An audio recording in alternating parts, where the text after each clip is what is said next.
കഴിഞ്ഞ ഒരാഴ്ചയായി സോഷ്യൽ മീഡിയയിൽ ചർച്ചാ വിഷയമായിക്കൊണ്ടിരിക്കുന്ന ഒരു കല്യാണമാണ് സൽമാൻ്റെയും മേഘൻ്റെയും. മിഡിരണ്ടിലും എന്ന് പറയുന്ന സീരിയലിൽ ഒരുമിച്ച് അഭിനയിച്ച ആൾക്കാരാണ് ഇവർ രണ്ടുപേരും. അപ്പം അതിൽ കൂടെ തന്നെ ഒരുപാട് ഫാൻ പേജും ഒരുപാട് ആരാധകരും ഇവർക്കുണ്ട്. അപ്പോൾ അതിൽ കൂടുതലും ആരാധകരിൽ ഉള്ളത് അമ്മമാരും ചേച്ചിമാരൊക്കെയാണ്. അപ്പോൾ അവർക്ക് എല്ലാവർക്കും ഒരു സർപ്രൈസ് ആയിട്ടാണ് ഇവരുടെ ഈ കല്യാണം. കാരണം ഇവർ തമ്മിൽ റിലേഷൻഷിപ്പിലാണെന്നുള്ള കാര്യം പോലും പുറത്തൊരാൾക്കും അറിയില്ല. ഇവരുടെ ക്ലോസ് ആയിട്ടുള്ള കുറച്ച് ഫ്രണ്ട്സിന് മാത്രമേ ഈ കാര്യം അറിയുള്ളായിരുന്നു. അപ്പോൾ പെട്ടെന്ന് ഇവർ വന്ന ഒരു എൻഗേജ്മെൻറ്റോ കാര്യങ്ങളോ ഒന്നുമില്ല. അവർ പെട്ടെന്ന് വന്ന് ഡയറക്റ്റായിട്ടൊരു കല്യാണം കഴിക്കുന്നു, ആ ഒരു ഫോട്ടോ അല്ലെങ്കിൽ ഒരു വീഡിയോ പോസ്റ്റ് ചെയ്യുന്നു. അതിലൂടെ എല്ലാവരും ഞെട്ടിയിരിക്കുകയാണ് ഇവരുടെ കല്യാണം. അപ്പോൾ ഒരുപാട് പേര് ഈ ഒരു കല്യാണം ആഗ്രഹിച്ചു, ഇവർ രണ്ടുപേരും ഒന്നിക്കണം എന്ന് ആഗ്രഹിച്ചു എന്നുള്ളത് സത്യം തന്നെയാണ്. അത് ഇവരുടെ ഈ ഫോട്ടോസിൻ്റെയും വീഡിയോസിൻ്റെയും താഴെ കമൻറ്റ് ബോക്സിൽ തന്നെ നമുക്ക് കാണാൻ പറ്റും.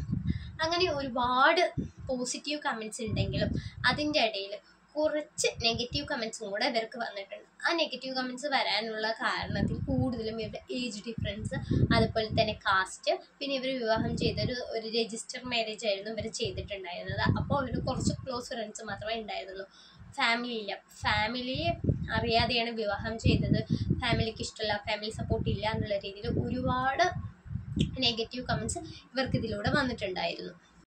അപ്പോൾ ഇതിൽ മെയിനായിട്ട് പറയുന്നത് ഫാമിലി സപ്പോർട്ട് ഇല്ല എന്നുള്ള കാര്യമാണ്. ഫാമിലിയിൽ ആരും തന്നെ ഒരു കല്യാണ ചടങ്ങിൽ പങ്കെടുത്തിട്ടില്ല എന്നുള്ളതായിരുന്നു ചർച്ചാ വിഷയമായിക്കൊണ്ടിരുന്നത്. അത് അവർ തന്നെ അവരുടെ ഒരു ഇൻ്റർവ്യൂവിൽ പറയുന്നുണ്ട്. ഫാമിലിയിൽ അവർ സംസാരിച്ചിട്ടുണ്ടായിരുന്നു, അവർക്ക് ചെറിയ ഇഷ്യൂസും കാര്യങ്ങളൊക്കെ ഉണ്ടായിരുന്നു. കാരണം ഈ കാസ്റ്റിൻ്റെ പേരിൽ ചെറിയ ഇഷ്യൂസും കാര്യങ്ങളൊക്കെ രണ്ട് ഫാമിലിയിലും ഉണ്ടായിരുന്നു. അതുകൊണ്ടാണ് ഫാമിലി ഇല്ലാതെ അവർക്ക് ഒരു വിവാഹം ചെയ്യേണ്ടി വന്നത്. എങ്കിൽ പോലും ആ വിവാഹ ദിവസം ഈ മേഘ എന്ന് പറയുന്ന കുട്ടിയുടെ അച്ഛൻ അവിടെ എത്തിയിട്ടുണ്ടായിരുന്നു, രജിസ്റ്റർ ഓഫീസിൽ എത്തിയിട്ടുണ്ടായിരുന്നു. അവരിനെ അനുഗ്രഹിക്കുകയും ചെയ്തു, നന്നായി സംസാരിക്കുകയൊക്കെ ചെയ്തിട്ടാണ് പോയതെന്നും അതിൻ്റെ ഒരു ഫോട്ടോ എടുക്കാൻ അവർക്ക് പറ്റിയിട്ടുണ്ടായിരുന്നില്ല എന്നും അവർ പറയുന്നുണ്ട്.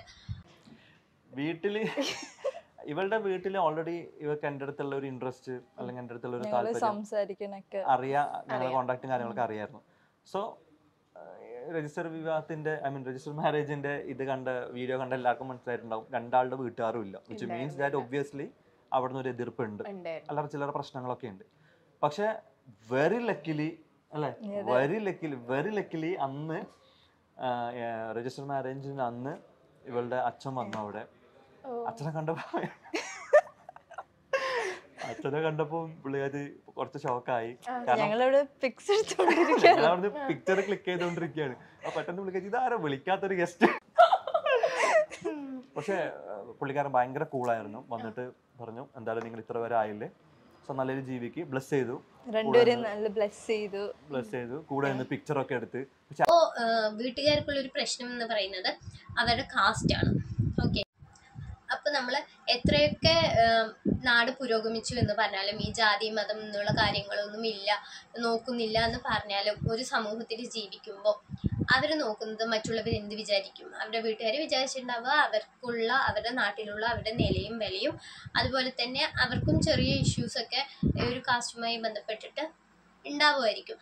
അതുകൊണ്ടായിരിക്കും അവരും ഇതുപോലെ അവരുടെ കല്യാണത്തിന് പെട്ടെന്ന് സമ്മതിക്കാതെ ഇരുന്നിട്ടുണ്ടാവുക എന്നുള്ളതാണ് എനിക്ക് പറയാനുള്ളത്.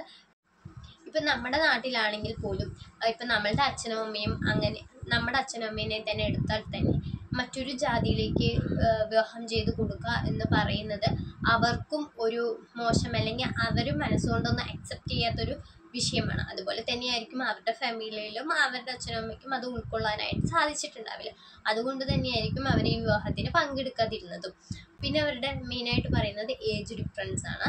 ഏജ് ഡിഫറൻസ് എന്ന് പറയുമ്പോൾ സൽമാന് 33, മേഘയ്ക്ക് 19 വയസ്സേ ആയിട്ടുള്ളൂ. അപ്പോൾ ഇവർ തമ്മിലൊരു 13-14 വയസ്സിന് ഡിഫറൻസ് ഉണ്ട്. അതാണ് ഇപ്പോൾ എല്ലാവരുടെയും ചർച്ചാ വിഷയമായിക്കൊണ്ടിരിക്കുന്നത്. ഓക്കെ, ഇപ്പോൾ ഈ ഏജ് എന്ന് പറയുന്നത് മേഘയാണ് സൽമാനോട് പോയി ഫസ്റ്റ് പ്രപ്പോസ് ചെയ്തത് മേഘയാണ്. അപ്പോൾ മേഘയ്ക്ക് ആ ഒരു സൽമാനിന് 33 വയസ്സുണ്ട്. ഓക്കെ, അല്ലെങ്കിൽ മേഘ 2-3 വർഷം മുമ്പായിരുന്നു പ്രപ്പോസ് ചെയ്തത്. അപ്പോൾ സൽമാന് 30 വയസ്സാണ് എന്ന് കറക്റ്റായി അറിഞ്ഞുകൊണ്ട് തന്നെയാണ് മേഘ പോയി പ്രപ്പോസ് ചെയ്തിട്ടുണ്ടായിരുന്നത്. അപ്പോൾ ആ ഒരു ഏജ്, ആ അത്രയും ഏജ് ഡിഫറൻസ് ഉള്ള ഒരാളെ കല്യാണം കഴിക്കാൻ മേഘയ്ക്ക് ഒരു പ്രശ്നമില്ലാത്തതുകൊണ്ടാണ് ആ കുട്ടി പോയിട്ട് സൽമാനെ പ്രപ്പോസ് ചെയ്തത്. അപ്പം അവർക്കില്ലാത്ത ഈ ഒരു ഏജ് ഡിഫറൻസിന്റെ പ്രശ്നം നമ്മൾക്ക് തോന്നേണ്ട ആവശ്യമില്ല. കാരണം അവരാണ് ജീവിക്കുന്നത്, അത് അവരുടെ ഇഷ്ടമാണ്. ഓക്കെ, അപ്പം അതിൽ നമ്മൾ ചോദ്യം ചെയ്യേണ്ട ആവശ്യമോ കാര്യങ്ങളോ ഒന്നും തന്നെ ഇല്ല. അതുപോലെ ചിലവർ ചോദിക്കുന്നുണ്ട്, 19 വയസ്സേ ഈ പെൺകുട്ടിക്കായിട്ടുള്ളൂ, അപ്പത്തേനും എന്തിനാണ് ഈ ഒരു കല്യാണത്തിന് തയ്യാറായത്, കുറച്ചുകൂടെ പഠിച്ചൂടെ, നല്ലൊരു ജോലി നോക്കിക്കൂടെ എന്നുള്ള രീതിയിൽ കുറേ ഒരു കമൻസ് ഒക്കെ നമ്മൾ കണ്ടിട്ടുണ്ടായിരുന്നു. അതൊക്കെ അവരവരുടെ ഇഷ്ടമാണ്. അപ്പം ഒരു കുട്ടിക്ക് 19 വയസ്സേ ആയിട്ടുള്ളൂ എങ്കിൽ പോലും സീരിയലിൽ അഭിനയിച്ചുകൊണ്ടിരിക്കുകയാണ്. അപ്പം അതിൽ നിന്നും ഒരു വരുമാനം ഉണ്ടാക്കുന്നുണ്ട്. അങ്ങനെ അവരുടെ കല്യാണം കഴിഞ്ഞിരിക്കുകയാണ്. അപ്പോൾ നല്ല ക്യൂട്ട് കപ്പിൾസ് ആണ് നമ്മൾ വീഡിയോസിലൊക്കെ കാണുമ്പോൾ, അടിപൊളിയാണ്. അപ്പം നല്ലൊരു ലൈഫ് ആശംസിച്ചുകൊണ്ട് ഞാൻ ഒരു വീഡിയോ ഇവിടെ നിർത്തുന്നു. ബൈ.